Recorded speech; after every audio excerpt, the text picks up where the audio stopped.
This is Jeremiah Gonzalez with the Interviews on the Run, and I'm here with Dan Cesnalis. We're out with the DC Capital Striders.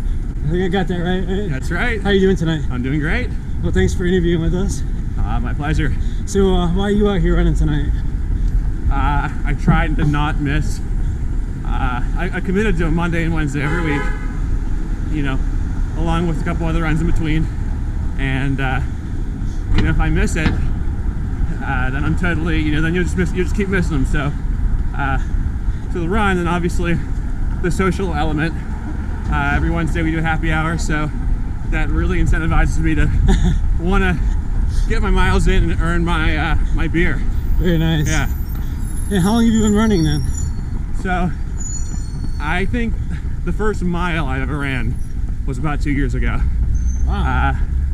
And I was just training for a 10K, and training for that 10K was probably the hardest thing compared to anything else I've done. Just because getting yourself off the couch just requires that certain new attitude you have to develop to stick to something. So yeah, about 2 years. Wow. So why 10K? Like, what made you want to run a 10K? I'm from Pittsburgh, and the great race, everyone does it, whether you're a runner or not. Really? People do it because it's all downhill. So really, 6 miles downhill? The entire thing's downhill, so people do it. It's really attractive. People come from far and wide because they can get a PR because they're going downhill the whole way. So if you're a new runner, it's perfect because, you know, you still might be pooped by the 3rd mile, but you know it's all downhill from there. So that's great. So yeah, that's awesome. Yeah. So did you do it with family, friends? I did it with my best friend, and he's the one that got me to he challenged me to 1 mile with him, and then after once we did that, we were like, all right, we're signing up for this 10K. Well, that's great. Any other sports you did then over the years? I did track in high school for 4 years, but that was sprinting, and what distance? I did 100, 200, sometimes 400. Ooh, that was a painful one, right? Yeah, so that was really painful, and I really didn't train a whole lot. So I always think, what if I had actually, you know, ran like I run now? I'd probably perform a lot better. Yeah. So what are your plans with running? Are you you gonna just sort of set some goals and go out there after them? Are you taking it easy, just enjoying it? What do you think? Well, I did my first marathon in May, and congratulations. This past May, thank you. And so my goal is to do it in about 4 hours again in March. So I got the Rock and Roll Marathon here in March.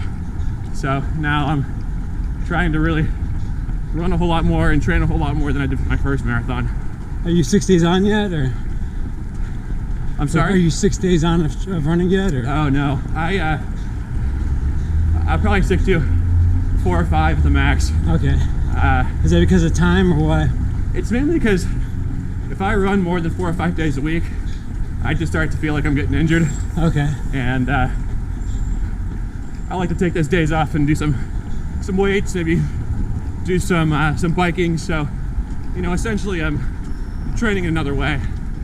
So yeah, absolutely. Yeah, so biking and weight training, I think it's important. Yeah, definitely. Well, any advice you'd like to leave for anybody not trying to stay motivated to run?